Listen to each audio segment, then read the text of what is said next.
Juliana, ¿cómo estás? Sé que no es un día adecuado para Hola, muchos de buenas noches, profesor. Sí ¿cómo le escucho perfectamente. esto ya sé que a veces no consideramos que diversos partidos de hoy día y toda la cosa, pero hoy día tenemos de 6 a 8 para poder conversar. Recuerden las indicaciones de seguridad, vigilen sus cables, el tema de vibración en sus celulares, los vasos sin tapa, verifiquen las salidas de emergencia, pongan en volumen bajo su televisor mientras ven su partido. ¿Ya? Vamos a avanzar el día de hoy. El día de hoy vamos a hacer, ya acabamos la primera parte, vamos a ingresar el día de hoy a hablar netamente dentro de lo que es el auxiliar de salud ocupacional. Vamos a revisar un tema, el decreto supremo, la 008, el sistema de gestión. Vamos a hablar de la herramienta más importante de este proceso, que es el IPER-C. El IPER-C es el documento que va a reunir la información que ustedes identificaron. Ustedes identificaron peligros. Ahí está, la P. Van a evaluar los riesgos, ¿no? Ya van a evaluando los riesgos. Y la C es para generar los controles. Entonces, vamos a repasar rápidamente las primeras fases y vamos a centrarnos después en lo que es el IPER-C. Esto es lo que nosotros necesitamos para que ustedes puedan, esta herramienta la vamos a utilizar en todos sitios, ¿no? En todos sitios. La herramienta utilizada para el tema de seguridad y salud es el IPER-C. Entonces, tenemos que tener bastante cuidado con este sistema.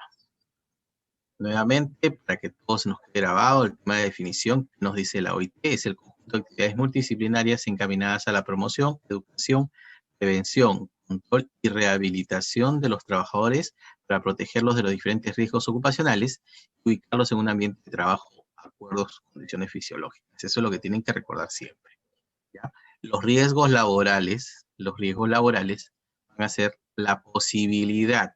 Un riesgo es una posibilidad de que un trabajador pueda sufrir daño o lesión derivados del desarrollo de la actividad que realiza. Para esto, ¿qué significa MOF? A ver si recuerdan, ¿qué es el MOF?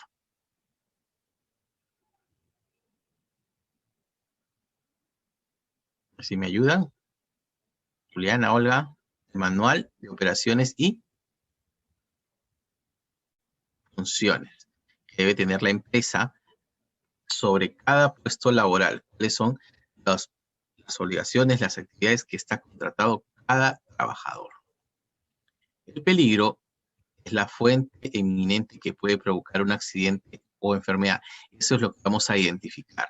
Identificamos peligros. Nosotros identificamos peligros, ¿ya? Tenemos que evaluar el riesgo laboral, ¿no? Identificamos el riesgo laboral desde un punto de vista, como ya lo habíamos hablado, posibilidad de que un trabajador pueda sufrir daño o lesión derivado de del desarrollo de la actividad profesional, o sea, de la acción que está haciendo para cumplir las funciones por las cuales fue contratado. Revisar el manual de operaciones y funciones. Tenemos este cuadro que ya lo hemos leído, para poder, ahora lo vamos a considerar. Las diferencias entre un peligro y un riesgo. El peligro es la generación de ruido. El riesgo es la exposición a ese ruido. ¿Ya? Entonces, comparen. Una cosa es peligro y otra cosa es riesgo. Ya a estas alturas, estamos en la quinta clase, tenemos que conocer bien esto. Un mango defectuoso es un peligro. El riesgo es que esto se desprenda, que se caiga, ¿no? Un peligro puede generar varias situaciones de riesgo, ¿no? Un equipo sin protección, sin faja de protección, atrapamiento, cortes dependiendo de la herramienta, ¿no? Cortes, atrapamientos, raspones, ¿no? Manejo de pesos excesivos es el sobreesfuerzo, ¿no? Entonces tenemos que identificar esto, no se olviden, ustedes identifiquen los peligros a los cuales está expuesto en el ambiente de trabajo, en el lugar de trabajo o en la actividad que está realizando el trabajador. Presentación general de la ley 29783 nos habla directamente y nos indica la importancia de la seguridad y salud en el trabajo. Nos habla no solamente del trabajador, nos manifiesta lo siguiente. La seguridad y salud en el trabajo es un derecho fundamental del ser humano, tal cual está en la Constitución, porque busca proteger la integridad física, mental, social del trabajador. ¿A través de qué? La prevención, eliminación, minimización y control de riesgos laborales. Así como también el de proteger el medio ambiente y las propiedades, Alejandra, buenas tardes, de las propiedades cuyos beneficios recaen directamente en los trabajadores y sus familias, en los empleadores y el Estado propio. Entonces tenemos que estar pendientes de estas situaciones, ¿ya? Para poder tomar nuestras decisiones. Entonces, esto es algo que también nos va a brindar el Estado, ¿no? En relación a la ley. ¿Qué otra importancia consideramos? ¿No? Otra importancia vamos a considerar. Vamos,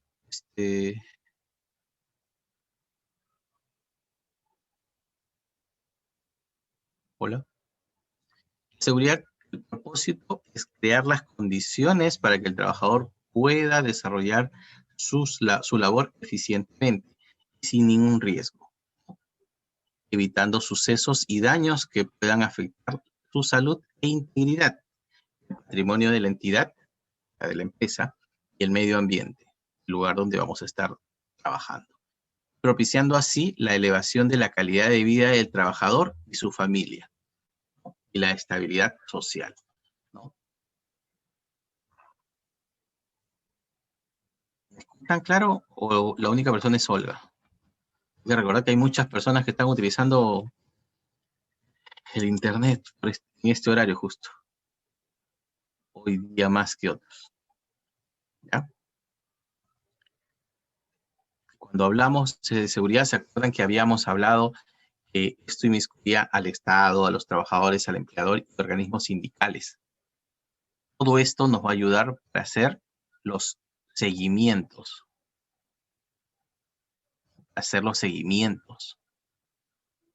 ¿no? Eso es lo que nos dice el título preliminar y los objetivos de la ley. Esta gestión tiene que ser en todos los niveles. Entonces, para poder verlo con mayor detenimiento. El ámbito de aplicación, nuevamente, sectores privados, sectores públicos y trabajadores independientes. Entonces, tenemos que ver esa situación. Dentro de lo que era el reglamento de la ley, ya no es la ley, sino la vamos a ver el reglamento, nos dice que tiene 7 títulos, una disposición complementaria y tenemos disposiciones complementarias transitorias.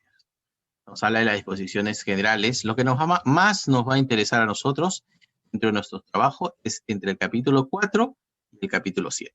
Estos últimos 4 capítulos nos van a ayudar bastante en nuestro sistema de gestión, en cómo podemos apoyarlos y maximizarlos, ¿ya? Si bien es cierto, existe la Política Nacional de Seguridad y Salud en el Trabajo, que lo maneja el Estado. El Estado va a exigir a los empleadores ciertos cumplimientos y de igual forma a los trabajadores, bajo una Política Nacional de Seguridad y Salud en el Trabajo, ¿no? Esto viene determinado por el Ministerio de Trabajo y Promoción de Empleo, ¿ya? Este mismo sistema, como ya hablamos, tiene un Sistema Nacional de Seguridad, que su representante es el Ministerio de Trabajo y Promoción de Empleo. ¿Quién va a dictar qué cosa? Las políticas nacionales, cómo se debe manejar la seguridad y la salud en el país. Y después vienen los consejos regionales, que son los representantes de la dirección regional de cada Ministerio de Trabajo. Entonces, bajo esa circunstancia, cada región va a generar sus propios programas regionales. Y esto va a generar un beneficio para todos. Nosotros tenemos que ver consideraciones. Una de las principales que nos dicen es la conformación del Comité de Seguridad, ¿ya? Siempre les he estado mencionando que menos de 20 trabajadores, tiene que haber un supervisor de seguridad elegido por los trabajadores. O sea, tiene que haber una elección, ¿ya? Y tiene que haber un libro de notas tipo actas, ¿ya? El supervisor maneja un libro de notas tipo actas. Ahora, de tener más de 20 trabajadores, la empresa busca tener un comité de seguridad y salud en el trabajo, los cuales puede ser conformado por diferentes organizaciones sindicales en caso exista. ¿Qué cosa tienen que elaborar? Elaborar un reglamento interno, un libro de actas. Cuando hay un comité, ya debe haber un reglamento interno de seguridad.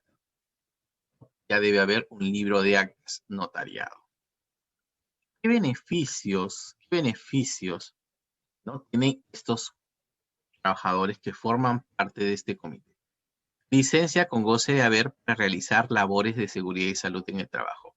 Acciones que están dentro del proceso de sus actividades, ¿no? Las inspecciones, si realizan inspecciones, capacitaciones, reuniones, ¿no? Y dentro de esto está ¿para qué? Para que su lugar de trabajo es esa reunión que tiene sobre seguridad en la empresa, esté pagado, sea remunerado. No quiere decir que se van a ir a realizar actividades en otros lados, que tienen un tiempo a ellos en su casa, ¿no? Protección contra despido incausado, o sea, no pueden despedir a miembros del comité sin causa, ¿no? Sin causa. ¿Sabes qué? Hasta acá nomás, Néstor, no. Tiene que ser por alguna causa, por algún motivo. La duración es hasta 6 meses antes y después del término de su función. ¿Ya? Ese es el tiempo que tiene protección. 6 meses después que terminó su cargo como miembro del comité. Las obligaciones del empleador es realizar mínimo 4 capacitaciones al año en temas relacionados a seguridad y salud en el trabajo. Adjuntar al contrato de trabajo la descripción de las recomendaciones de seguridad. Eso quiere decir que el trabajador debe saber cuáles son los peligros o los riesgos de su puesto laboral, cómo va a ser las medidas, los controles que tendría que presenciar. Entonces, tienes que ver todo esto.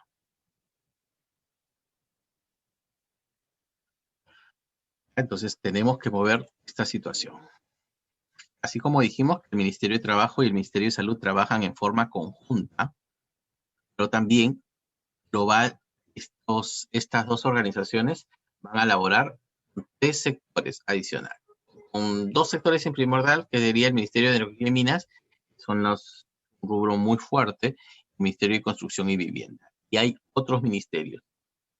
¿Por qué juntamos estos dos aparte? Porque dicen los 2 entes suprasectoriales de la seguridad del trabajo, de acuerdo a la ley, son el Ministerio de Transportes, el Ministerio de Trabajo y Promoción de Empleo y el Ministerio de Salud.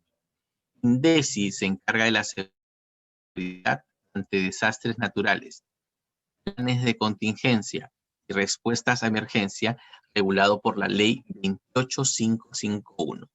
Ahí tenemos que revisar esta ley para ver qué es lo que nos pide con relación a los planes de contingencia, porque toda empresa, aparte de su plan de sistema de gestión, incluye una parte que dice planes de emergencia, ¿no? Cómo reaccionar ante las emergencias que se pueden producir en el lugar de trabajo. Y aquí los está enmarcando por parte de INDECI. Entonces hay que revisar esa situación. Los gobiernos regionales y locales ven dentro de sus competencias los programas sectoriales de acuerdo al sistema de seguridad y salud en el trabajo. Entonces, cada entorno tiene una propia realidad. Hay algunas normas nacionales e internacionales, ¿no? Las normas son reglas de conducta que se usan para implementar el sistema de gestión. Tenemos normas nacionales, internacionales, normas propias de cada organización que son los reglamentos, ¿no? Tenemos nuestra ley, que es la 29783, tenemos disposiciones internacionales, que fueron las que generan o ayudan a generar las políticas nacionales en torno a seguridad y salud. Esto es en la resolución 957, que es el reglamento del instrumento andino de seguridad y salud en el trabajo. Entonces, hay que revisar el material internacional si queremos asociarnos a él. Podemos utilizarlo como fundamento para algunas actividades que querramos realizar. La Constitución Política vigente del año 93, ¿no? Nos habla de requisitos legales. Ahí nos apegamos al tema de que todos necesitan su tema de derechos, ¿no? Tenemos leyes, este es el orden en los cuales prima uno sobre otro. Prima la Constitución. Después de la Constitución, en forma general, vienen las leyes específicas. Después de eso, vienen los decretos supremos. Por ejemplo, una resolución ministerial no puede estar encima de una ley. No puede. La ley está por encima de los decretos supremos, resoluciones ministeriales y resoluciones directorales. las ordenanzas de gobiernos regionales y municipales. Ese es el orden. ¿Cuál es la prioridad que yo debo de ir revisando? ¿Qué prima sobre uno y otro? Hay que tener en cuenta cuando de repente tenemos una resolución ministerial que nos habla sobre que el valor permitible para ciertas cosas es 0.8. Después sale una ley que nos dice que el valor permisible es 0.5. Lo que prima es la ley que salió sobre una resolución ministerial. Entonces, para revisar nuestra materia documentaria cuando revisemos un punto específico. Por eso es importante revisar constantemente la página del peruano, que es donde se publican todas las normativas, decretos supremos, resoluciones, leyes dirigidas a diferentes sectores. Entonces, tenemos que ver esa situación, ¿no? Acá, unas normas que hemos visto, que es la decisión 584 del Instituto Andino, en el artículo 2, nos dice, tiene por objeto promover y regular las acciones que deben desarrollar en los centros de trabajo de los países miembros para disminuir o eliminar los daños a la salud de los trabajadores. ¿Mediante qué cosa? La aplicación de medidas de control. También nos habla el hilo de la OSH del 2001, nos dice que dentro de los objetivos 1.1, dice, las directrices deberían contribuir a proteger a los trabajadores contra los peligros y eliminar lesiones, enfermedades, dolencias, incidentes y muertes relacionadas con el trabajo. La OSHA, en el año 2007, nos habla del objeto de aplicación. Ya aquí la OSHA nos habla de estándares, mientras en la hilo OSH nos habla de directrices, acá nos habla de estándares. Nos especifica los requisitos de un sistema de gestión destinados a permitir que una organización controle sus propios riesgos para la seguridad y la salud en el trabajo y mejore su desempeño en la seguridad y salud, ¿no? La OSA 18001, ahora OSAS ISO 45000, ¿no? La Constitución Política del Perú nos habla en el artículo 2 y el artículo 7 que toda persona tiene derecho a la vida, a su identidad, ¿no? A su identidad. Tiene derecho a la integridad moral, psíquica y física. Todos tienen derecho a la protección, ¿no? A la protección de la salud, la del medio familiar y de la comunidad, ¿no? Así como el deber de contribuir a su promoción y defensa. Entonces tenemos que estar pendientes de por qué evocamos la Constitución. No podemos pasar por encima de ella. La ley y su respectivo reglamento nos dice el empleador garantiza en el centro de trabajo el establecimiento de los medios y condiciones que protejan la vida y la salud y el bienestar de los trabajadores. Entonces tenemos que ver con bastante énfasis, porque cuando sustentemos, debemos decir, en la Constitución nos menciona, en la ley nos menciona, para ponerlo como fundamento de nuestros planes o de nuestras actividades, ¿ah? Para que no haya ningún inconveniente. En todo lo que es el sistema de gestión, ya dentro de las pausas que nosotros vamos a determinar, tenemos que ver el sistema de gestión de seguridad y salud en el trabajo, ¿no? Nos va a hablar que busca la sustitución progresiva de procedimientos clínicas por aquellos que produzcan menor o ningún riesgo al trabajador. Aquí vamos a tener un tema de toma de decisiones. Estas tomas de decisiones nosotros lo podemos conversar, lo podemos verificar tal cual, método de solución de problemas o en la investigación científica, ¿no? Primero, definimos el problema. ¿Cuál es el problema? Analizamos el problema. Utilizamos algunas alternativas. Evaluamos la mejor alternativa en pro del trabajador, ¿no? Elegimos la alternativa más adecuada y aplicamos esa decisión. Para poder tomar decisiones es importante tener una base, ¿no? Cada vez que digamos o propongamos algo, tiene que ser en relacionado a lo que están realizando, ¿no? Señores, hemos visto que en la normativa nos dice tal cosa, en la normativa internacional nos menciona tal otra, ¿no? ¿Cuál de ellas vamos a aplicar? ¿No? Tenemos que saber que esta empresa se basa en la ISO 45000, en la ISO 14001, en cuál nos estamos abocando, en cuál debemos certificarnos. ¿Qué es lo que quiere la empresa con relación al sistema de gestión? ¿Cómo nos vamos a definir?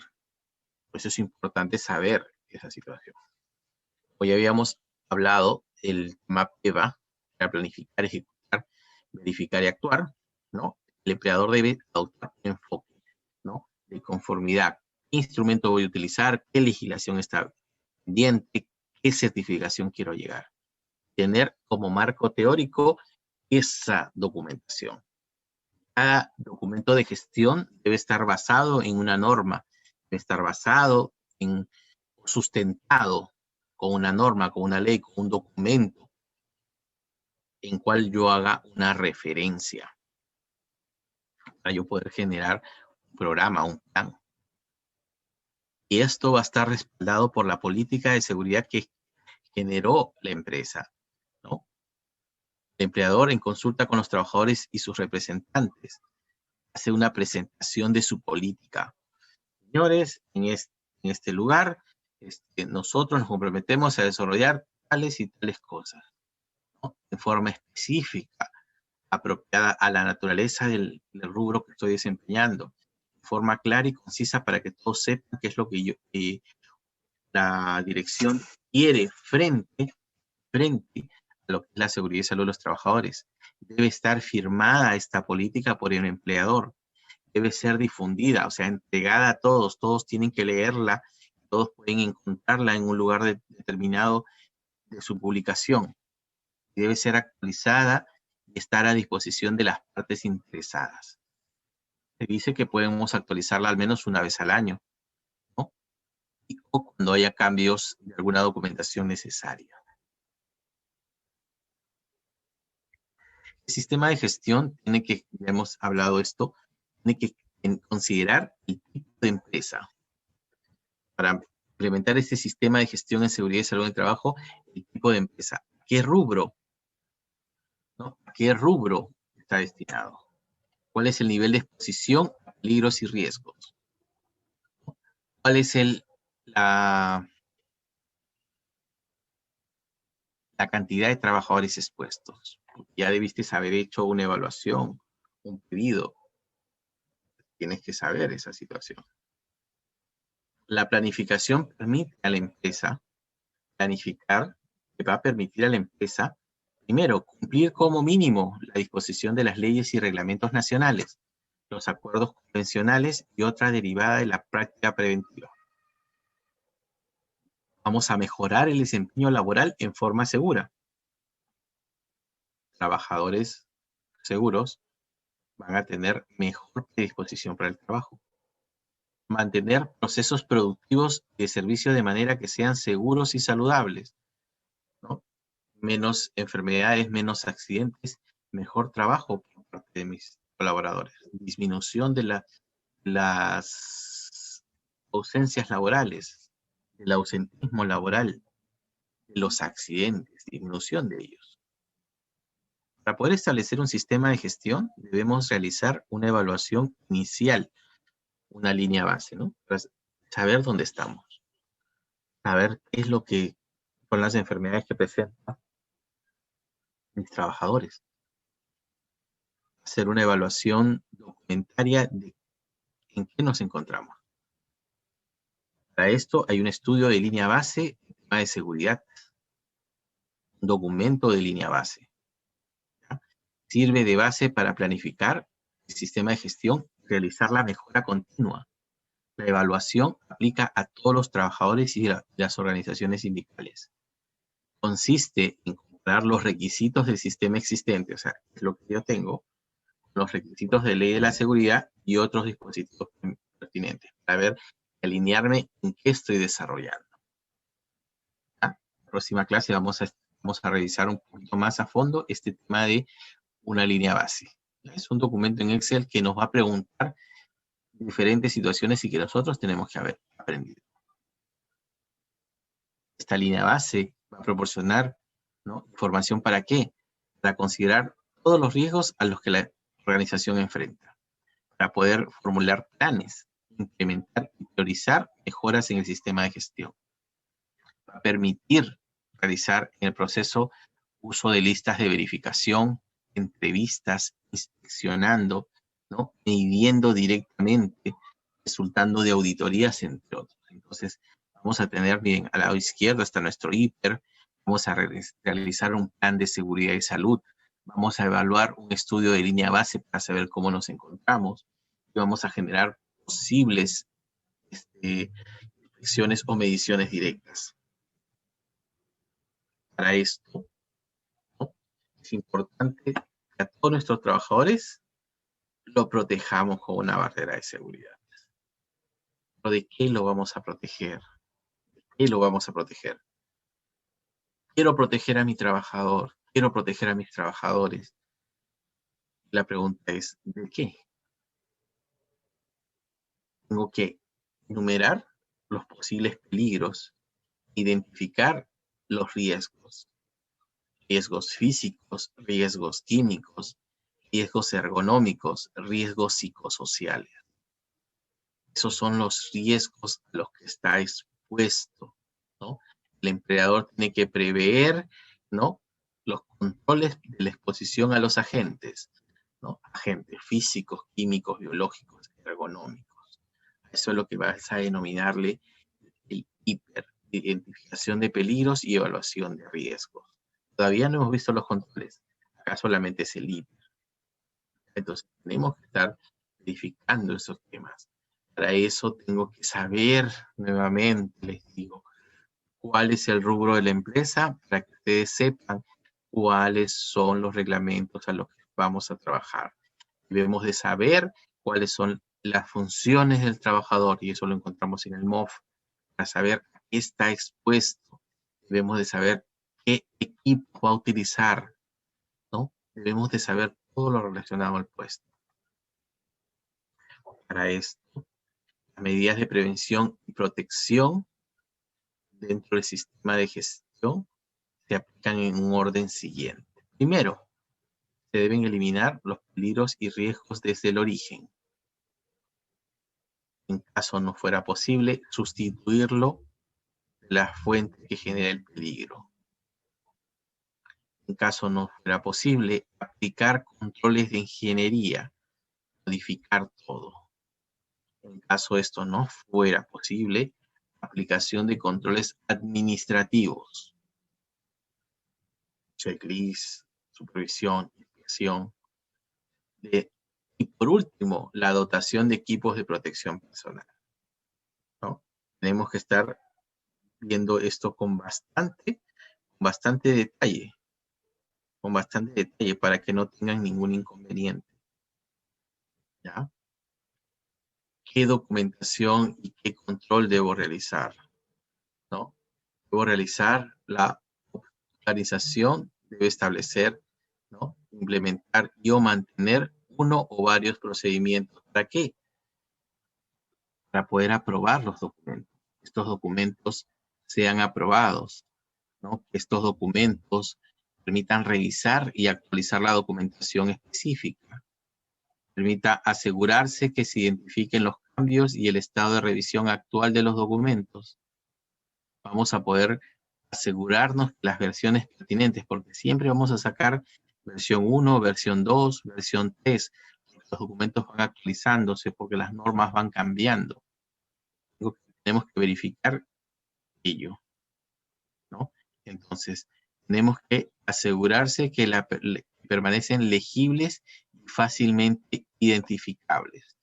Por ejemplo, y eso es control de la calidad del documentario. Si yo tengo una versión de un documento, del primer documento que salió con esta normativa, salió una normativa, derogó la anterior, salió una nueva, tengo que generar un nuevo documento. Por lo tanto, ya uno es versión 1, el otro es versión 2, porque tiene otro sustento. Por eso es importante hacer la revisión, ¿ya? Asegurarse, ¿no? De eliminar las versiones anteriores, que las que ya no tienen en cuenta. Informar a todos que es las versiones vigentes. Asegurarse de que permanezcan legibles y fácilmente identificables. Asegurarse que se identifican los documentos de origen externo de la organización. Por ejemplo, si ustedes tienen un documento de la empresa, pero tienen que hacer una inspección, tienen que hacer una documentación de algún tema, pueden utilizar un documento ya establecido en otra empresa, a nivel internacional, ¿no? Que ya tiene un sustento y que ya ha sido probado el documento para poder medir alguna situación, puede ser en tema psicosocial, por ejemplo. ¿Ah? Prevenir el uso, no, asegurarse que identifican los documentos de origen externo, dándole una codificación, ¿no? Dándole una codificación.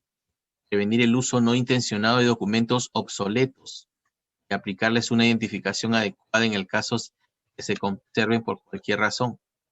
¿Sí? Eso es importante. Ya les dije, no vaya a ser que estemos en la versión 2.1 y encuentres documento, solamente hablando de formatos, un formato 1.2, por ejemplo. Ese formato activo obsoleto que estaba a disposición pareciera igual, pero ya tiene otro código. Ya no es la versión actual.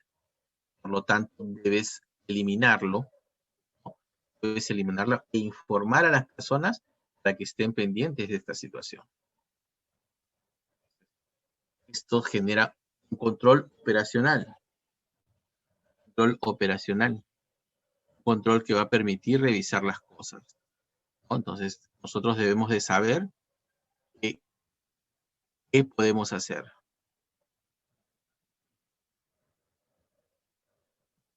Entonces, para poder hacer este tipo de situaciones, nosotros, el empleador, va a diseñar el diseño de puestos y ambientes de trabajo antes de que cuando lleguen, mira, acá vamos a poner una carpintería, ¿qué necesitamos? Ya necesitamos mesas.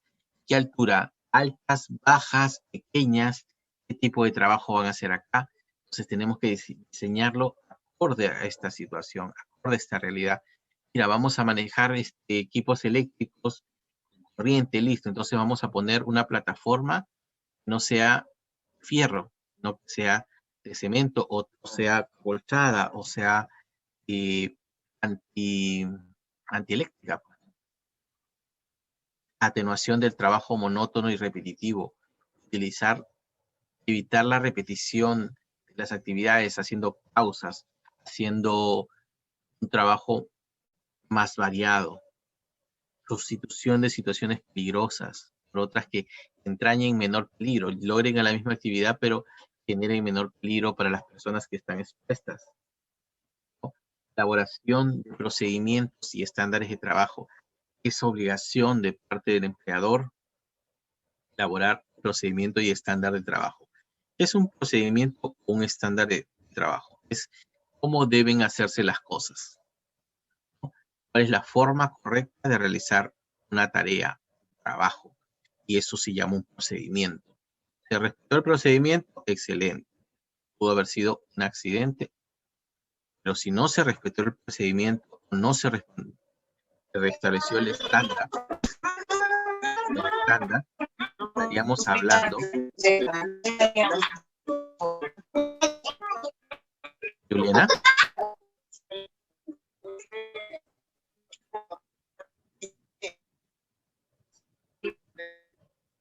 Juliana, ¿me escuchas? Al parecer, problemas de audio de mí.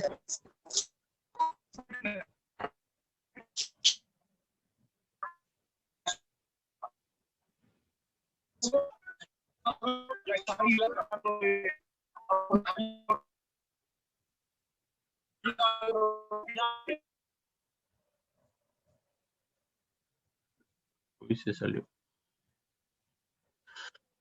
Controles operacionales también incluyen las evaluaciones del Plan Integral de Prevención de Riesgos, tener en cuenta los factores de riesgo que puedan incidir en las funciones de procreación de los trabajadores. pueden poner en riesgo la salud reproductiva del trabajador, ya sea expuesto en particular por la exposición a agentes físicos, químicos o biológicos y psicosociales con el fin de adaptar las medidas preventivas necesarias. Debemos saber cuáles son los artículos que podrían poner en riesgo a estas personas, ¿no? El empleador es el responsable de la mejora continua de los procesos, ¿no? La gestión del cambio, la preparación y respuesta frente a emergencias.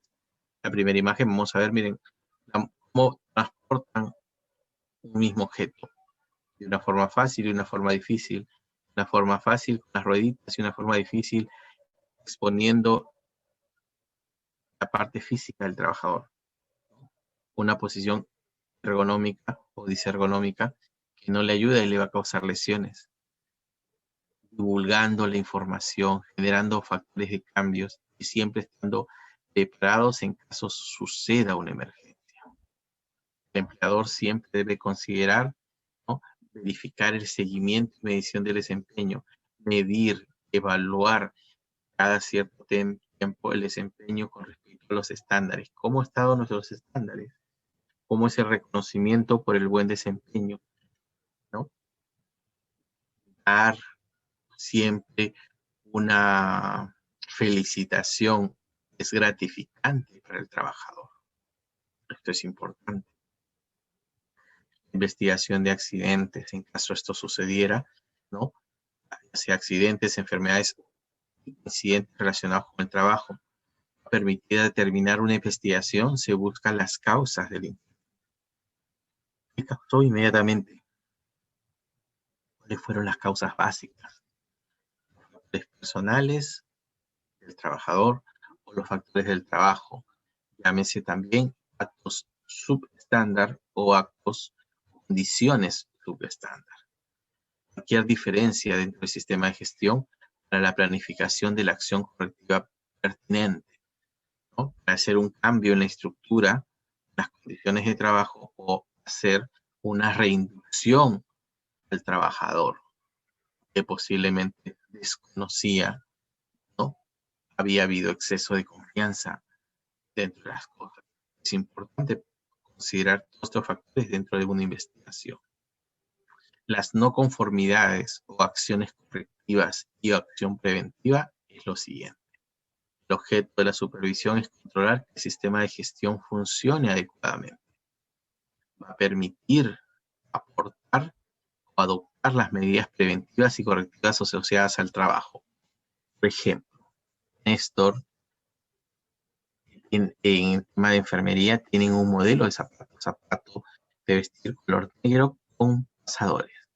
Pero yo no voy con esos zapatos, voy con unos scraps que no tienen pasadores y encima utilizo los scraps sin el soporte posterior. Lo cual, ¿qué va a generar? Va a generar que tenga yo un problema directamente con el estándar del uniforme que debería usar. Por ahí empieza. Segundo, estuve corriendo en las escaleras. Eso es un acto subestándar. No debería hacer las actividades. Y sumamos a que no había iluminación en las escaleras, ¿no? Esa es una condición subestándar. Entonces, el uso inapropiado de calzado. El acto subestándar de estar corriendo en las escaleras. La condición subestándar de la falta de iluminación son tres factores por los cuales Néstor se accidentó. Entonces tenemos que hacer un cambio en esos tres factores, dándole la capacitación, reinducción a Néstor sobre el uso del uniforme adecuado.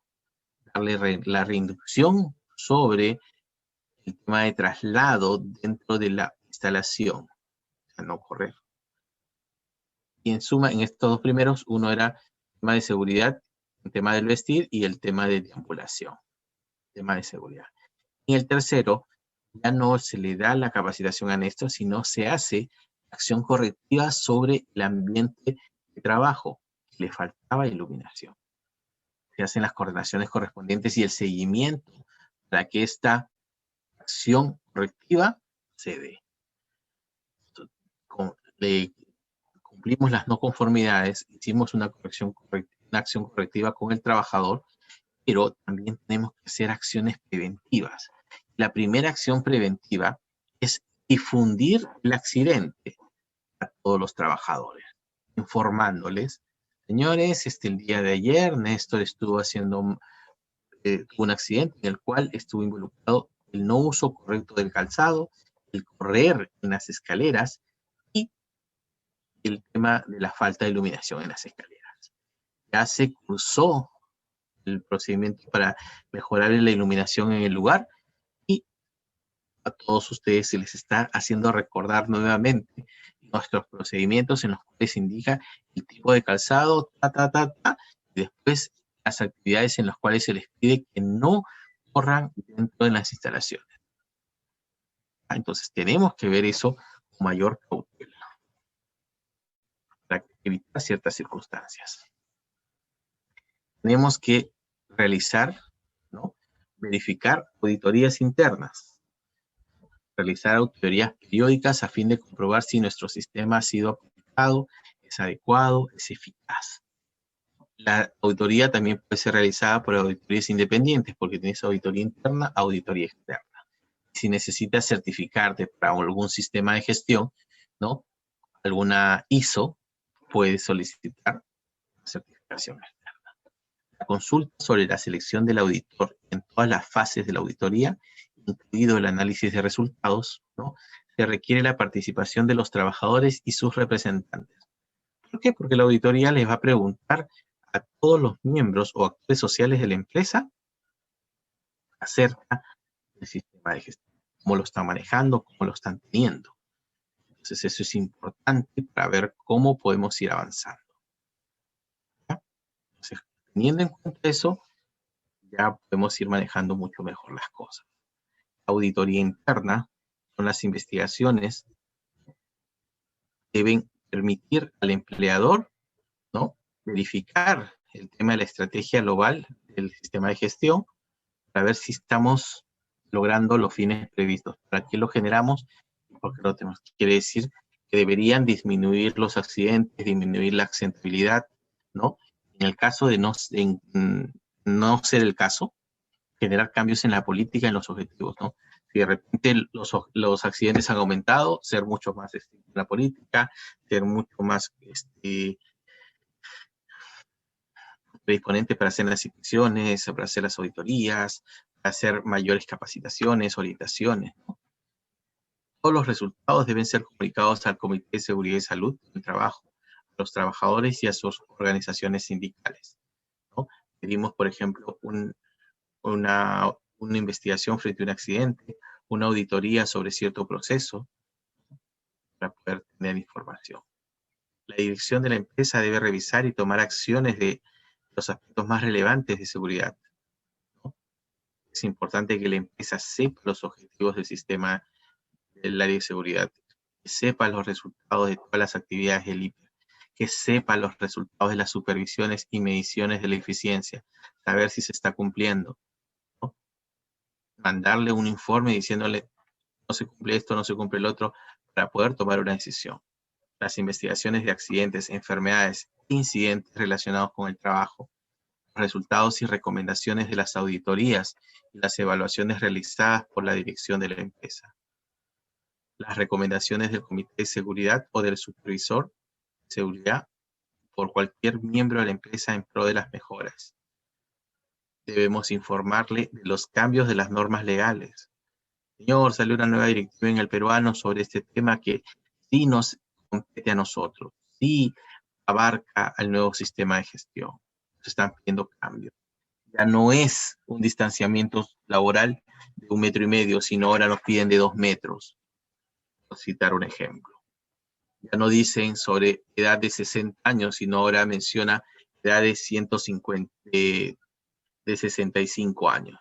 Tenemos que ver la importancia, ¿no?, de las recomendaciones de estas normas legales, ¿no? Revisar cuál compete al sector en el cual que yo estoy inmerso, ¿no? Los resultados de las inspecciones de trabajo, ¿no? Si encontramos algo malo, y sus respectivas mediciones, y cuáles son las recomendaciones que tienes. ¿Cuáles son las advertencias que le vas a dar si es que no cumplimos esto? ¿Qué requerimos para poder mejorar las cosas?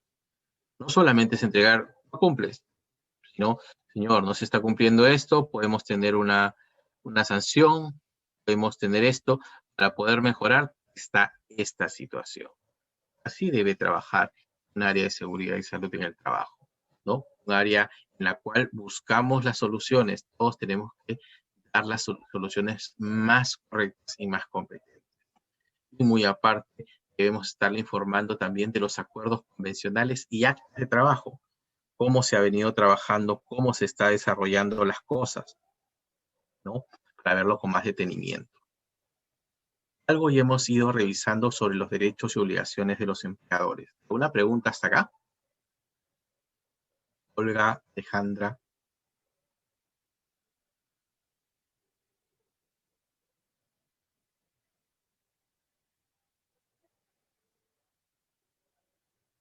Consideraré que...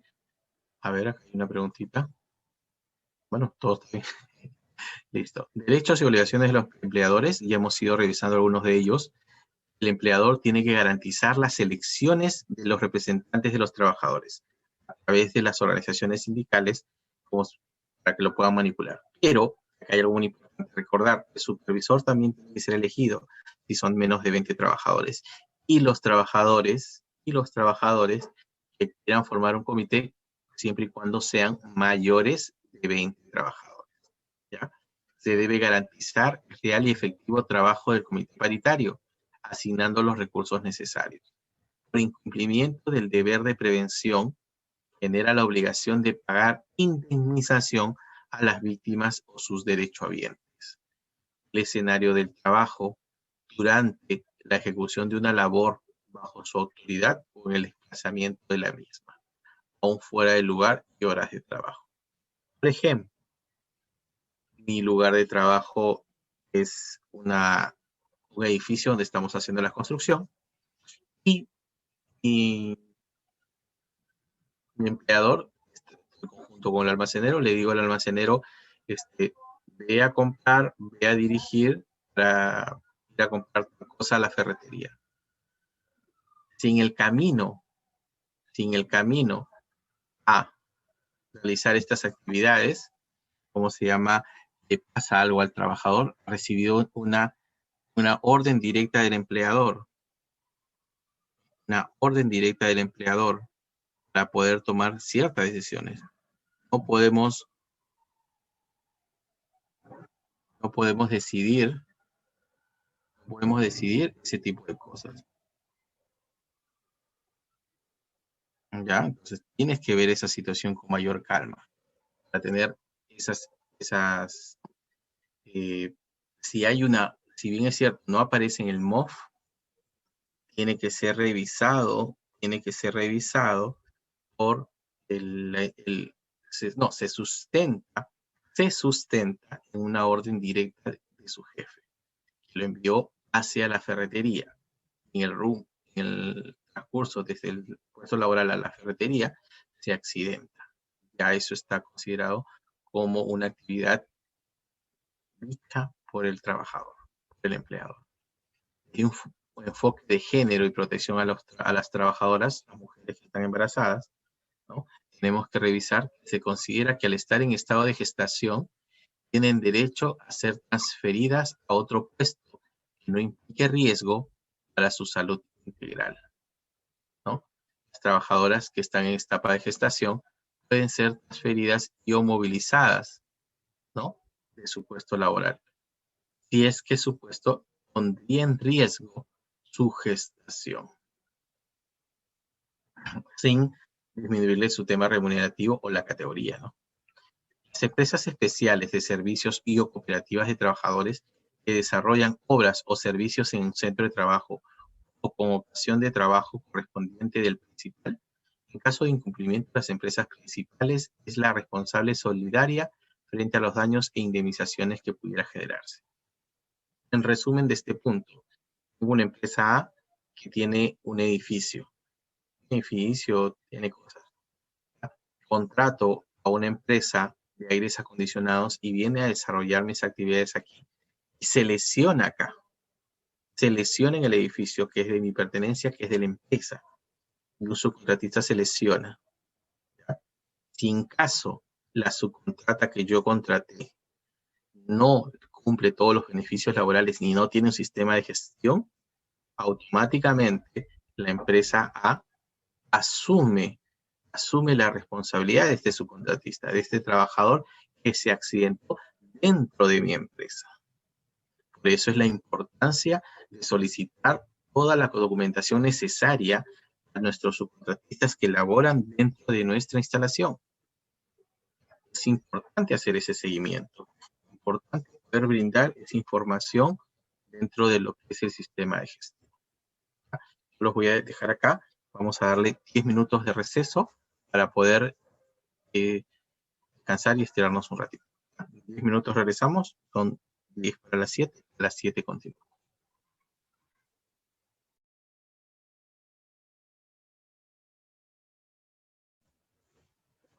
Regresamos. Estamos acá. Todos. Sigan presentes. Me acabo de enterar que estamos.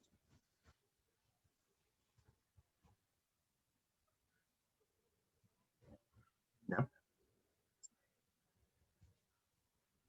Listo.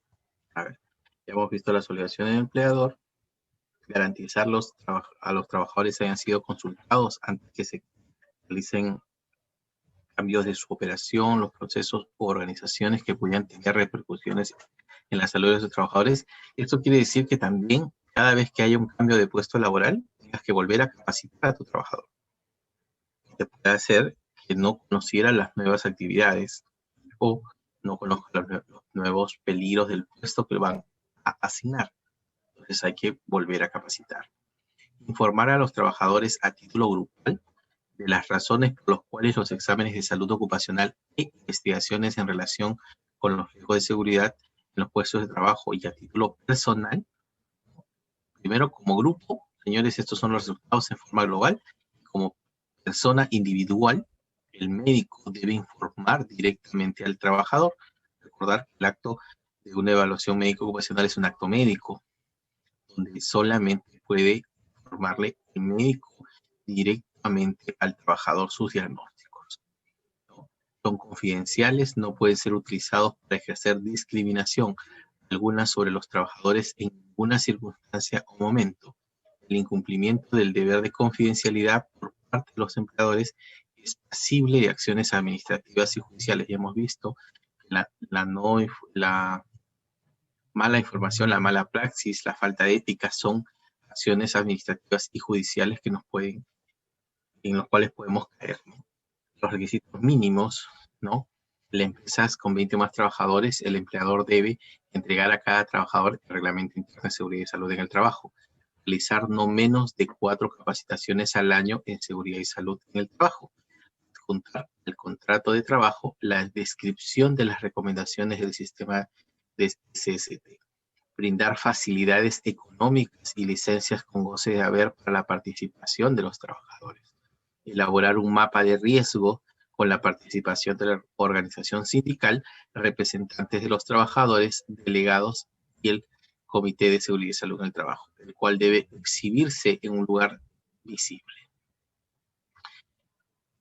El deber de prevención del empleador, ¿no? El empleador debe garantizar en el centro de trabajo el establecimiento de los medios y condiciones que protejan la vida, la salud y bienestar de los trabajadores, y aquellos que no teniendo vínculo laboral prestan servicios o se encuentran dentro del ámbito del labores. Ya hemos hablado de las empresas terceras. Cuando nosotros identificamos peligros tenemos que ver, por ejemplo, garantizar la protección por su condición de discapacidad. Hay personas que tienen discapacidades, sean especialmente sensibles a riesgos derivados del trabajo, ¿no? Personas con dificultad para la deambulación, que usan bastón, personas que utilizan silla de ruedas, personas que les falta algún miembro del cuerpo, personas gestantes, personas que han sufrido un accidente, ¿no? Personas que son invidentes, ¿no?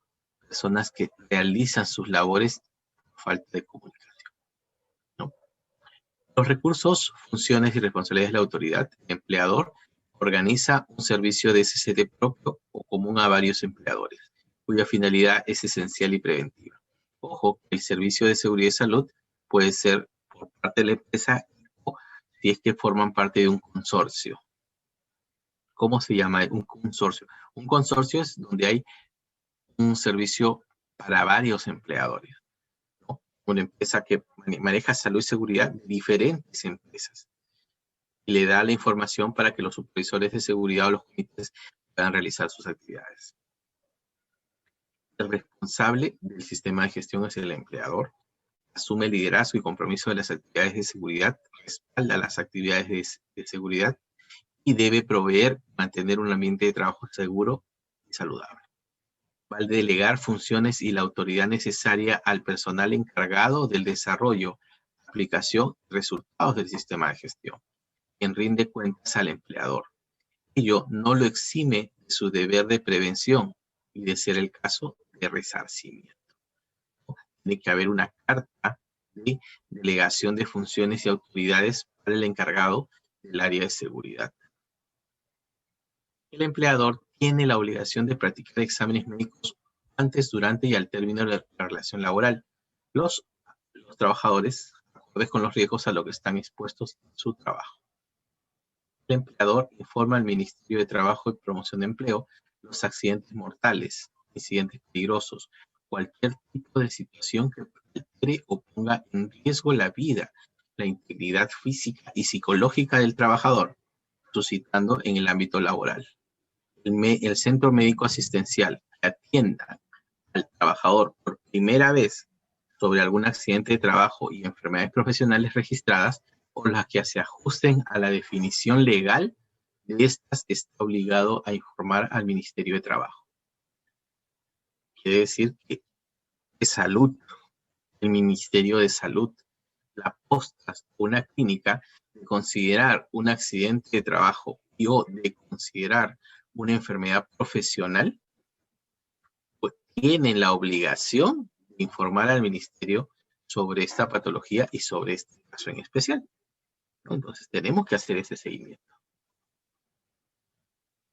Cuando nosotros vamos a hablar de entrenamientos, competencias, toma de conciencia, el empleador, ¿no?, debe definir los requisitos de competencias para cada puesto de trabajo, ¿no? ¿Cuáles son las características que debería tener un supervisor? ¿Cuáles son las características que debería tener un trabajador que va a trabajar en altura, ¿no? Va a adoptar disposiciones para que todo trabajador de la organización esté capacitado, ¿no? Todos tengan una inducción, todos tengan una capacitación específica, de ser el caso, y determinar cuáles son los programas de capacitación y entrenamiento que deben de tener cada trabajador. Garantizar la oportuna y apropiada capacitación y entrenamiento en el momento de la contratación, durante el desempeño de la labor, cuando se produzca cambios en la función o puesto de trabajo o la tecnología. Considera las competencias personales, profesionales y de género de los trabajadores al momento de asignar las labores. Controla y registra que solo los trabajadores adecuada y suficientemente capacitados, protegidos, o sea, capacitados, orientados, con inducciones, con capacitaciones específicas y con los equipos de protección personal adecuados para esa actividad, accedan a los ambientes o zonas de riesgo grave y específico. Que diseñe, fabrique, importe, suministre o ceda máquinas, equipos, sustancias o útiles de trabajo, dispone lo necesario para que se proporcione la información y capacitación sobre la instalación adecuada, la utilización y mantenimiento preventivo de las maquinarias y equipos, asimismo para el uso apropiado de los materiales peligrosos. No solamente es comprarlos, sino saber almacenarlos, saber ubicarlos en un lugar que no genere mayores riesgos a toda la población. No vaya a ser que pongan un almacén de pólvora junto a un grifo, junto a el comedor, ¿no? Son 3 lugares que deberían estar totalmente alejados, ¿no? Deben hacerse el seguimiento de los checklists de mantenimiento, las herramientas, por muy básicas que sean, los equipos que van a funcionar. La comunicación y participación en consulta en el 3.6. El empleador debe informar a los trabajadores en forma grupal las razones de los exámenes ocupacionales, las investigaciones. Acá estamos hablando que esto debe existir un procedimiento. Debe estar registrado en qué momento les entregan, cuándo les entregaron. El trabajador debe firmar su conformidad de recepción.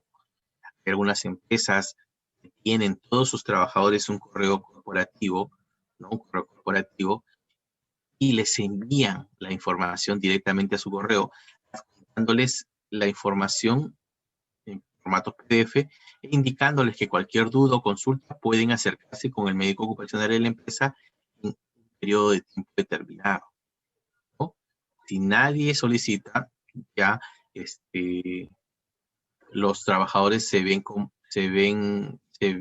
a bien el haberse comunicado mediante la vía electrónica, pero para esto tiene que haber un procedimiento. ¿Cómo se está informando a los trabajadores? Mediante tal procedimiento. ¿Cómo se les indica? Mediante tal proceso. No es personal acá, sino es vía electrónica, pero eso debe estar escrito en el procedimiento. El empleador debe implementar los registros y documentación del sistema de gestión, ya sean físicos o electrónicos, ¿no? Deben estar actualizados a disposición de los empleados, a disposición de los trabajadores, ¿no?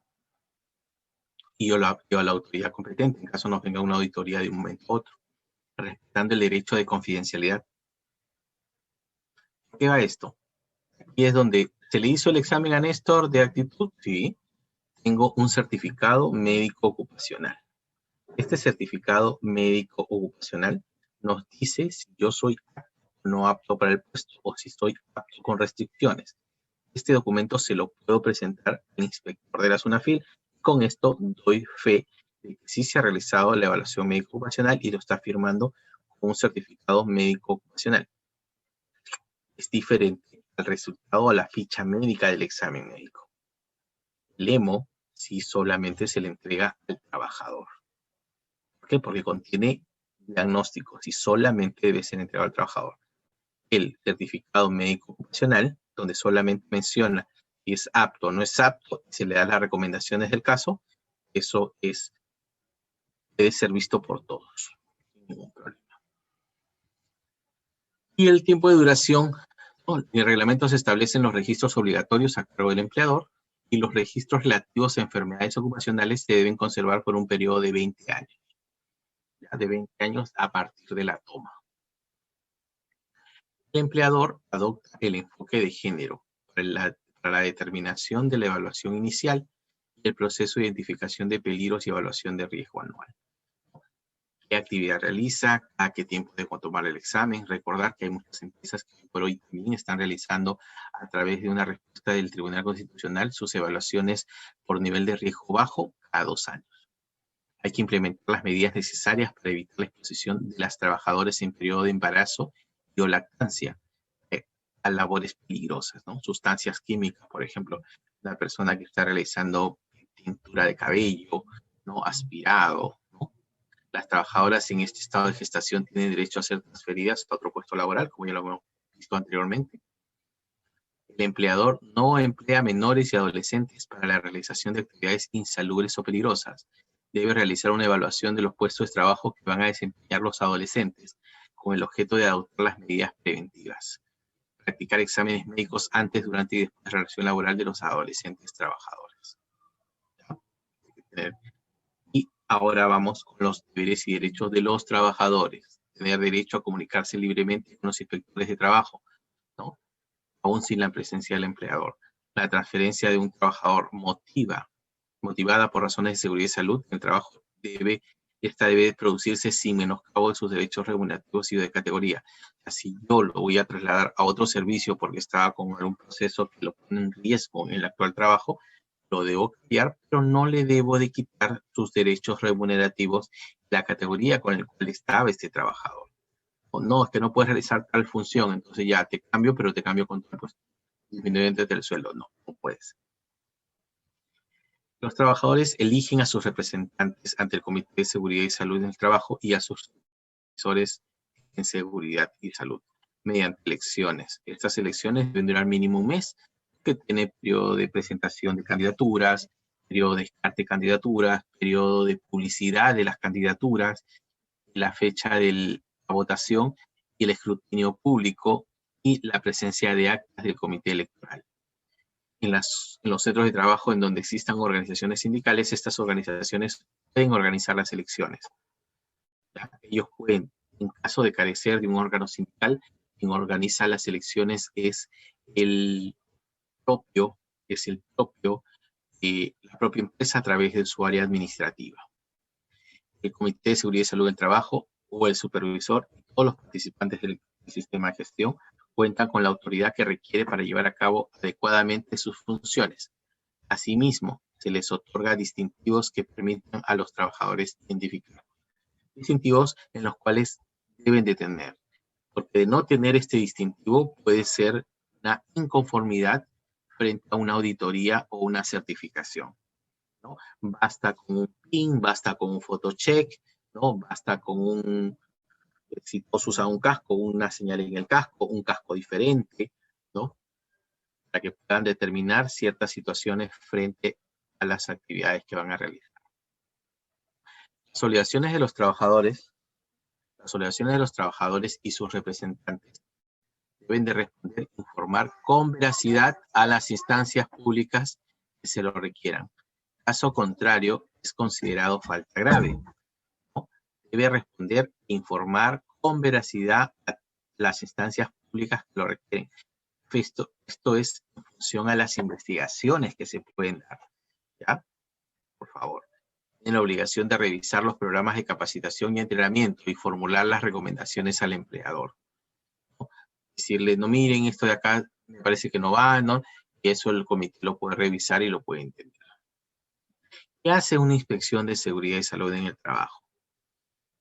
Va a verificar, eso por parte de los inspectores de la zona FIL o el Ministerio de Trabajo, incluir en las visitas, las inspecciones de trabajo, sus representantes, los peritos, los técnicos, los representantes del comité paritario. Ante una inspección, ellos se pueden acercar, pueden conversar, pueden revisar, pueden darle sus impresiones, pueden aconsejar, recomendar la adopción de alguna medida o promover el mejor cumplimiento sobre alguna norma.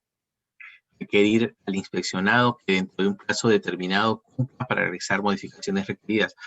Encontró algo que está por mejorar, listo, compromiso de mejora a los 15 días, a los 30 días, ¿no? Para poder volver a inspeccionar esa situación.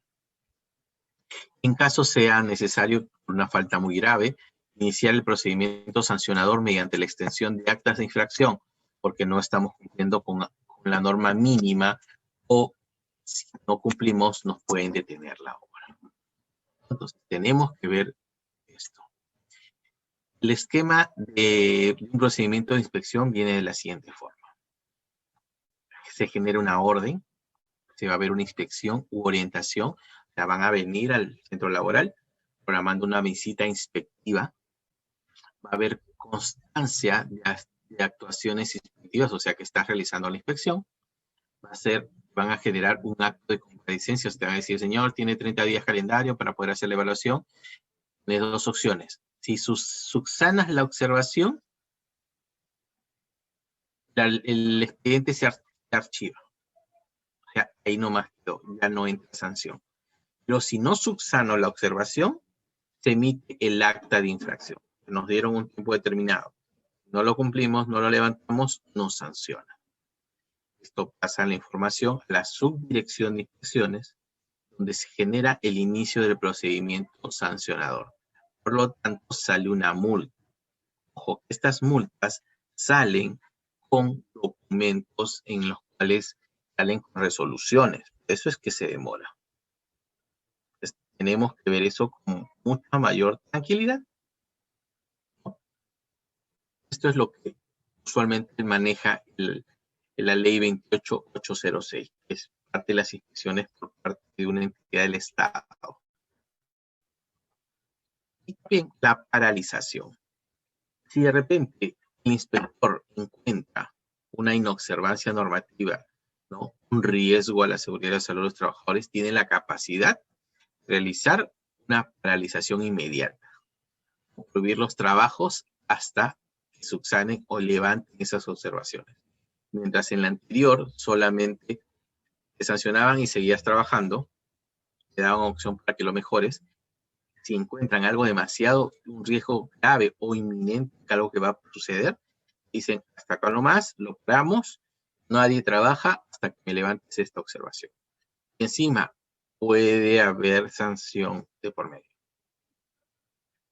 ¿Una pregunta hasta acá?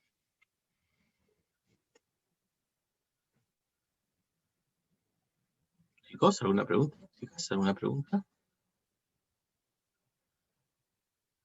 Los exámenes médicos antes, durante y después es para todas las empresas. Sí. La normativa nos dice que es antes, durante y después para todas las empresas. Hay que recordar que dependiendo de la rotación de las empresas, hay muchas de ellas que generan exámenes médicos de ingreso. Como tienen una validez de hasta de 3 meses, algunos exámenes pueden ser considerados como de ingreso, alta rotación. Pero esos hay que tenerlo definido en nuestro plan, ¿no? Personas que se rotan se retiran de la empresa en menos de un mes, 2 meses, van a ser considerados dentro de este proceso. Porque hay algunos exámenes que sí pueden generar esta situación. Se recomienda a todas aquellas personas que han sufrido un accidente o solicitan el examen de retiro, deben de tomarlo. El trabajador está en su derecho cuando lo solicita.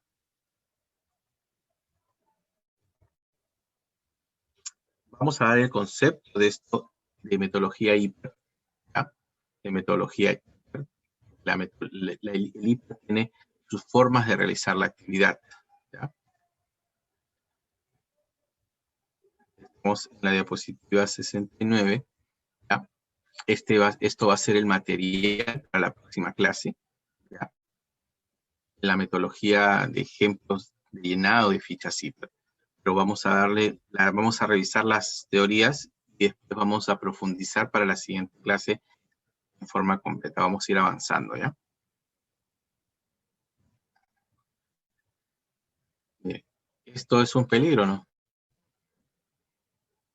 Cómo están las conexiones eléctricas, cómo utilizamos los enchufes, cómo amontonamos la cantidad de cables, cómo sobresaturamos un sistema eléctrico, ¿no?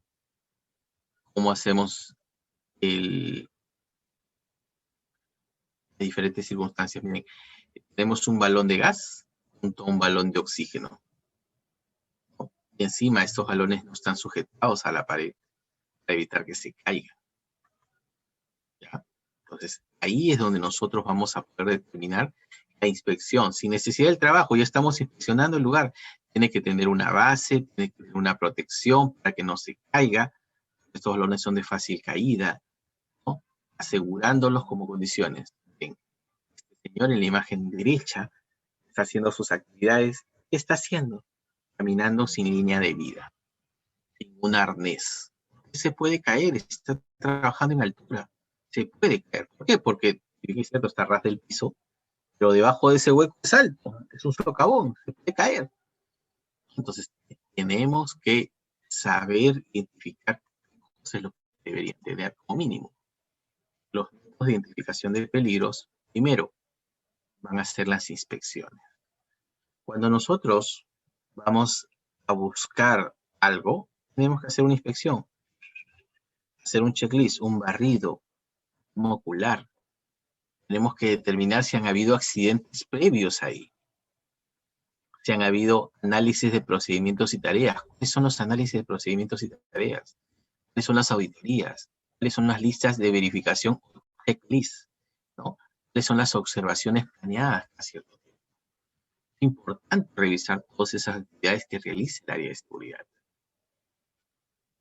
Ahora, antes hablábamos de peligro y riesgo.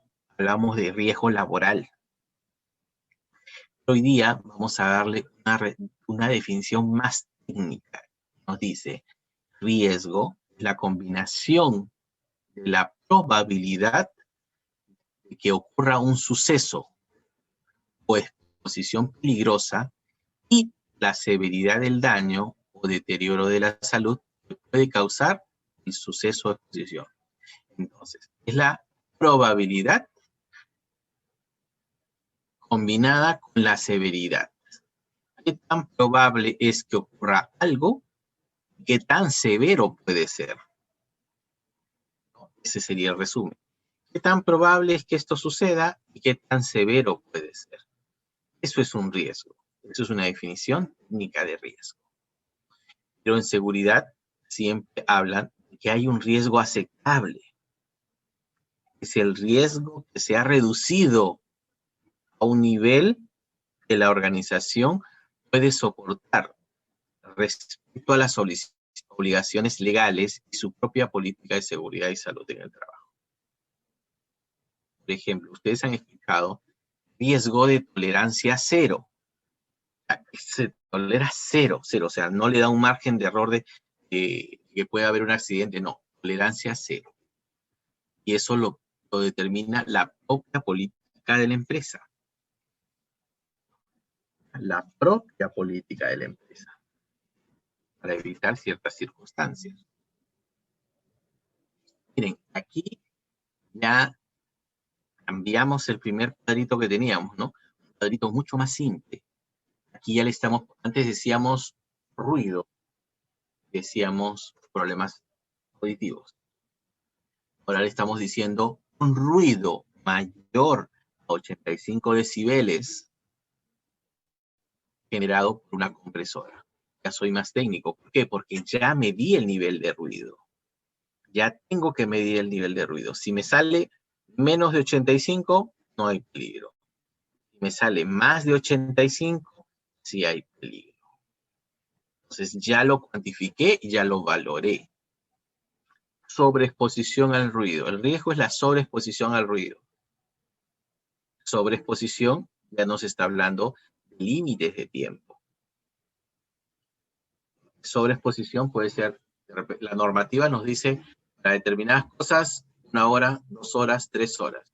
Si me estoy exponiendo más del tiempo permitido, porque ya voy a empezar a hablar de términos, tema de valores permitidos de exposición, me puede generar una hipoacusia inducida por ruido.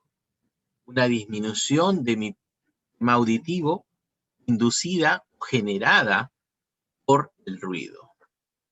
Si vamos al conocimiento de salud ocupacional, esto es una HIR, hipoacusia inducida por ruido. Y HIR. ¿No? Y hay definiciones de HIRs. Entonces tenemos que ver. Entonces ya generamos dos cosas: peligro, riesgo y consecuencia. Y hablamos de qué tan, cuál es la probabilidad, ¿no? La probabilidad frente a la severidad. Qué tan probable es que encontremos niveles de 85 y qué tan probable que estemos sobreexpuestos. Qué tan severo puede ser el cambio. El peligro, protección sin guarda de prensa, sin guarda de protección. Estoy hablando de solamente la prensa, que puede producir un atrapamiento. ¿Qué consecuencia trae? Una herida o una amputación de miembro. Levantar cargas con una espalda doblada, sin doblar las piernas, agachándote totalmente. Probabilidad de daño a la columna, que puede generar como consecuencia una hernia y una lumbalgia. Piso resbaloso con cera. Ya estás haciendo una información mucho más específica, ¿cierto? Y es donde tú vas a poder generar y vas a decir caída al mismo nivel. Consecuencia, contusión, fisura, fractura. ¿No? Es la consecuencia de esta situación. Entonces vamos a poder verificar esta situación. Alta concentración de fibras de asbesto en zona de mezclado. Es lo que encuentran en el ambiente. Fibras de asbesto. Sobreexposición de los trabajadores a las fibras de asbesto. ¿Qué consecuencia tiene esta exposición en las personas?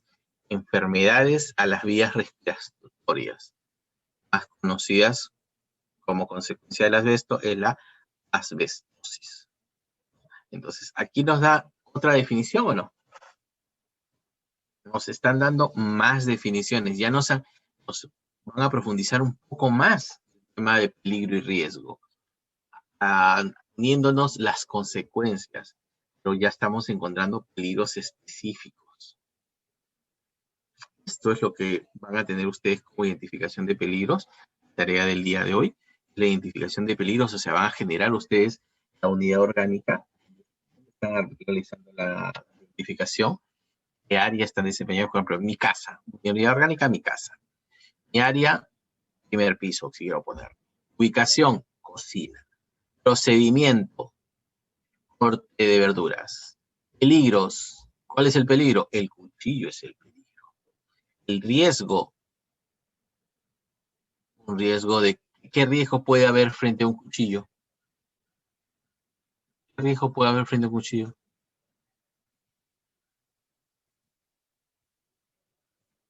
Riesgo biológico, riesgo químico, riesgo. ¿Qué riesgo podría ser? Un cuchillo es un peligro, pero ¿qué riesgo es? ¿Se acuerdan? Puede generar un riesgo físico, muy bien. Como consecuencia, puede haber el riesgo, el peligro es un cuchillo de cocina, el riesgo es un riesgo físico y la consecuencia es un corte, una cortadura, una herida, una amputación. No va a ser que estés cortando y flaca, ¿te acuerdas? Estás cortando y flum, te va. Entonces, hasta ahí ya tenemos parte del llenado de una forma. El control existente, hay que ver que pueda hacer el uso de algunas personas que utilizan un guante, ¿no? En las cocinas que invierten, es un guante anticorte, ¿no? Un guante anticorte para evitar esta situación.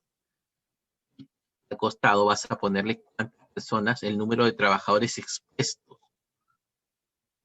Hago una pregunta rápida, ¿cuántas personas cocinan? Primero, ¿cuántas personas cocinan? 2 personas, listo. ¿Cuántas personas cortan? 2 personas, listo. ¿Cuántas personas viven? 6, ya. Entonces, 2 personas son las personas que viven. Ubicación a la cocina, procedimiento, corte de verduras, peligro cuchillo, ¿no? Riesgo físico, consecuencias, corte, herida, ¿no? Amputación, ¿no? Algo más grave. La amputación le puedo poner un hacha, ¿no? Es hacha de cocina, ¿no? Control existente, el control existente, ¿no? Uso de, de guantes anticorte, evitar distractores en la zona, porque algunas personas cocinan con el televisor prendido, con la red, y se desconcentran. Evitar el uso de celulares en la zona, puede ser, o sea, todo lo que pueda presentar, todo lo que a veces hemos dicho a otra persona. Entonces, ya vamos a saber de llenar esta identificación de peligro. ¿Me entienden? Y esto va a ser, ya esto vamos a ir desmenuzándolo, y vamos a agregarle uno más grande. ¿Ya? Ahora, esto es lo que yo quiero que ustedes más o menos entiendan. Hablamos y consideramos lo siguiente, que el riesgo es la probabilidad por las consecuencias. Cuando hablamos de probabilidad, decimos, es una probabilidad alta. ¿Por qué es una probabilidad alta? ¿Por qué le pondría que es una probabilidad alta? El daño ocurrirá siempre o casi siempre. O sea, es algo que siempre va a ocurrir. Algo bajo ocurre ocasionalmente, ¿no? Raras veces baja. Media es un daño ocasional. Eso es mi nivel de evaluación. Alta, media o baja. Y voy a escoger qué consecuencia puede haber.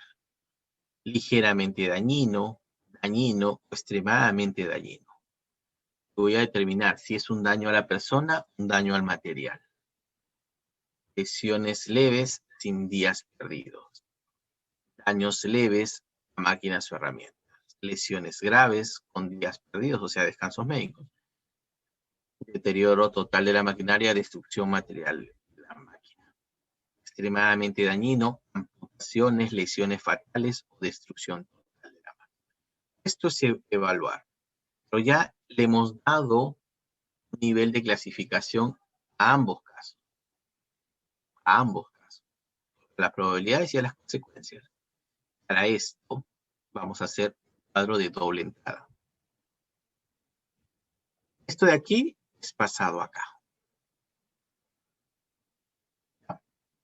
Esto es las consecuencias en la parte superior, que te dice ligeramente dañino, dañino y extremadamente dañino.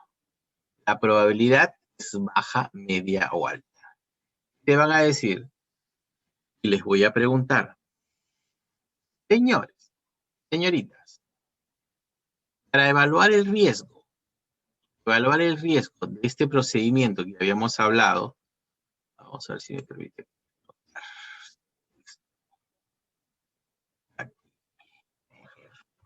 Cocina, ¿verdad? Aquí habíamos dicho cocina. Vamos a ponerle un poquito más pequeño. ¿Cómo se baja aquí?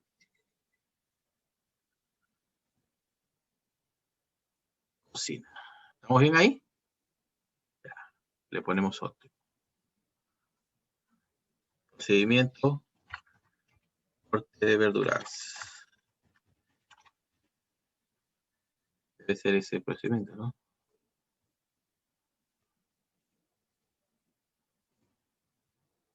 Corte de verduras. Peligro. ¿Qué peligro era? El cuchillo. Cuchillo.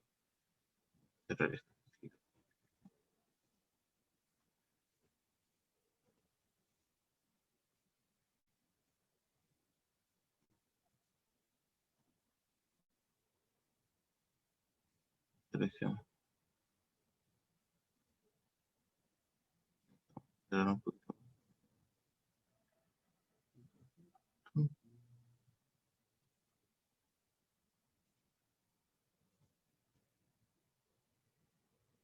Ya, allá. Ay, perdóneme, perdóneme, perdóneme.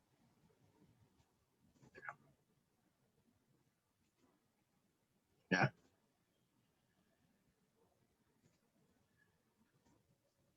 Cuchillo.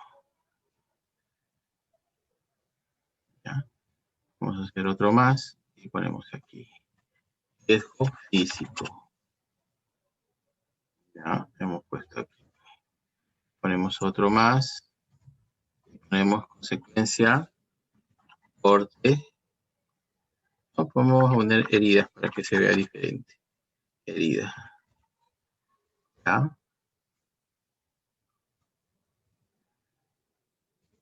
Otro, vamos a poner acá. Uso de guante. Guante anticorte.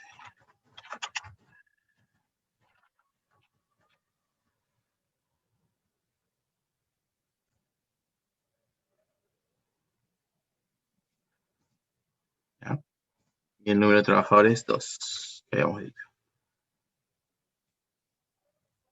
¿Más o menos está claro? A ver. ¿Qué dicen? ¿Está claro? ¿Cómo quiero que lo hagan? Su tarea que viene para la próxima semana. ¿Está claro?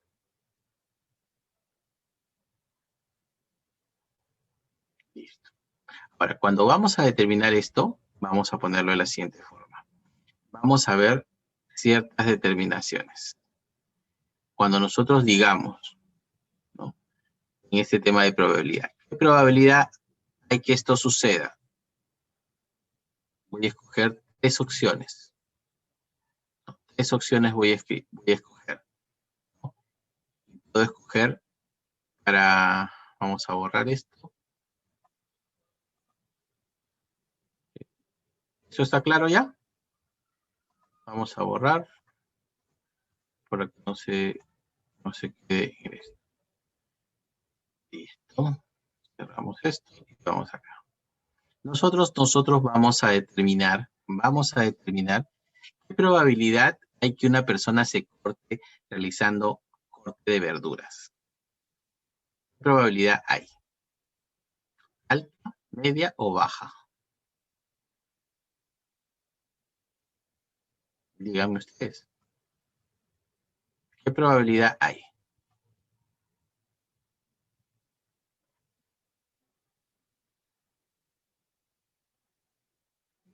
Alejandra es baja, media, para Olga. ¿Tenemos a alguien más? ¿Cuántas personas somos? Somos 3. ¿Ya? Listo, entonces si yo digo baja y media, ocurrirá ocasionalmente, raras veces, va a depender de qué cosa. Si el nivel de capacitación de la persona. Si la persona es muy capacitada, la probabilidad de que ocurra un daño es baja. Si la persona es muy poco capacitada, la probabilidad es media.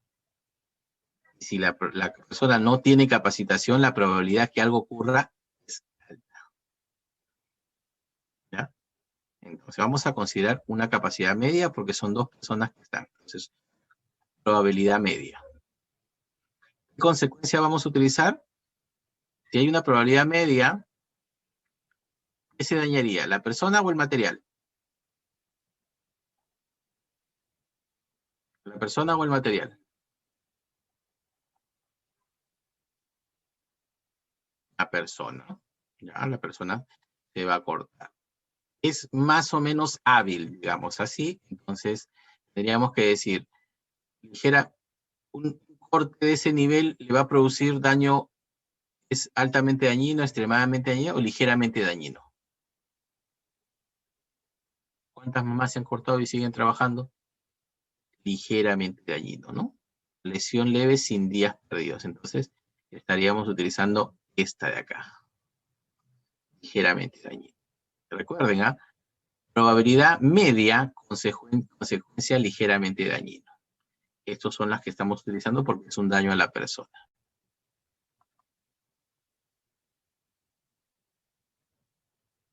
¿Ya?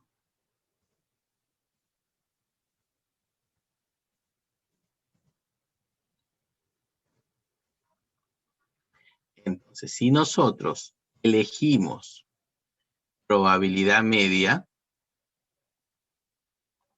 y dijimos ligeramente dañino, tenemos dos posibilidades de poder escoger todo lo de esta línea, lo cruzamos con la línea de aquí. En este caso es esto de aquí. ¿Y qué es lo que tenemos que encontrar? ¿Qué es lo que nos dice? Es riesgo este de acá. Hemos encontrado es un riesgo tolerable. ¿Por qué? Porque la probabilidad es media y es ligeramente dañino. Ligeramente. Entonces es un riesgo tolerable. Hemos llegado a la conclusión de que es un riesgo tolerable. Ya hemos evaluado el riesgo. Hemos dicho que es un riesgo tolerable. ¿Ya? Para esto, hasta ahí está claro, este es un cuadro de doble entrada, donde yo ya escogí ciertas características para cada uno de ellos. ¿Está claro para ustedes dos? Alejandra, Olga. Ya, listo, un cuadro de doble entrada en lo cual nos va a dar cierta claridad, riesgo tolerable. Pero aún me queda una duda. ¿Qué hacer en un riesgo tolerable? ¿Cuáles son las clasificaciones de esto? Y esto ya no lo da. Al ser un riesgo tolerable, nos dice, no se necesita mejorar la acción preventiva. Listo. Sin embargo, se deben considerar soluciones más rentables o mejoras que no supongan una carga económica importante, o sea, algo baratito. Se requiere comprobaciones periódicas, o sea, estar chequeando continuamente, para asegurar que se mantiene la eficacia de las medidas de control. Ya nos da las acciones y la temporalización.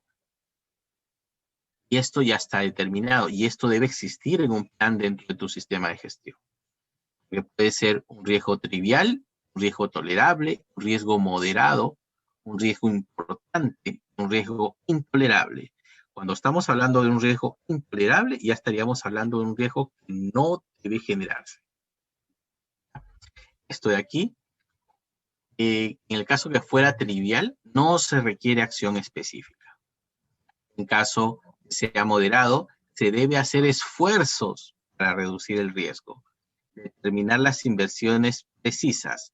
Las medidas para reducir el riesgo deben implementarse en un periodo determinado. En 3 meses, en 2 meses, en 1 mes, esto lo soluciona.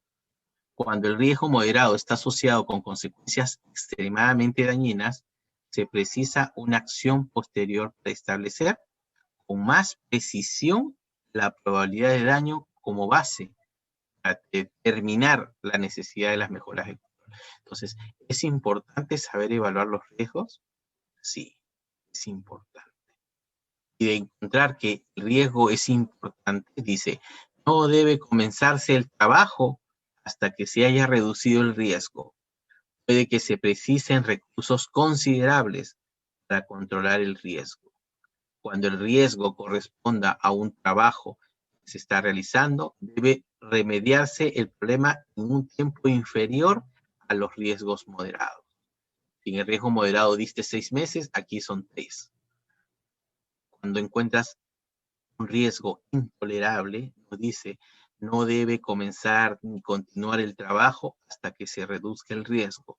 Si no es posible reducir el riesgo, incluso con recursos ilimitados, debe prohibirse el trabajo.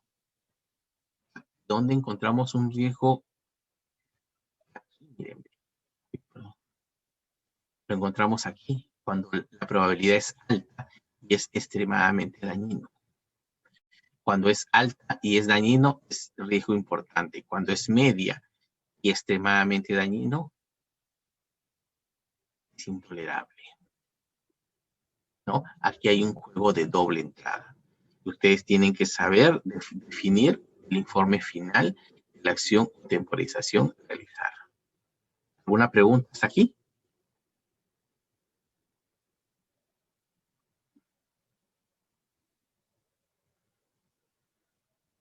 Olga, Alejandra.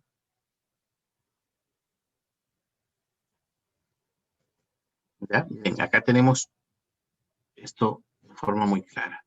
Pero también hay diferentes formas de evaluar el riesgo, ¿no? William Fine nos habla sobre un riesgo de control que permite calcular el grado de peligrosidad.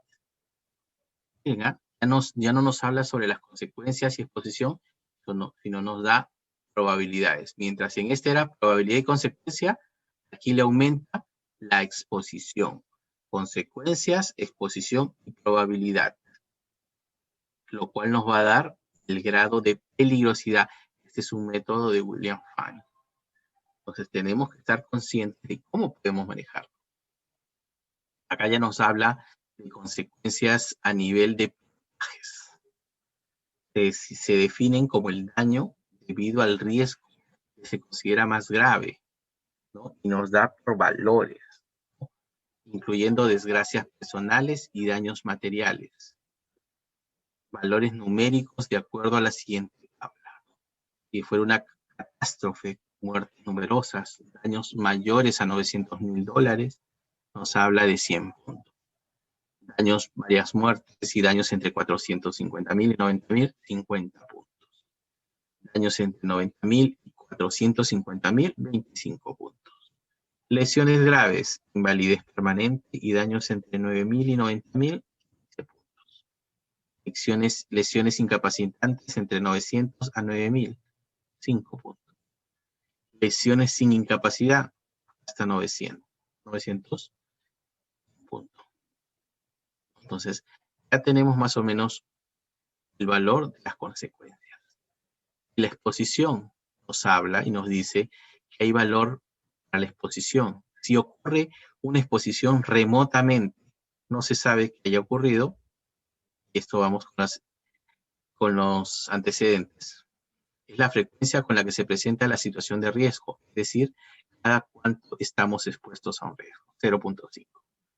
Ocurre raramente, con bastantes años de diferencia entre las cosas que pasan. Bueno, ocasionalmente, una vez a la semana o al mes, 3 puntos. Frecuentemente, aproximadamente una vez al día, 6 puntos.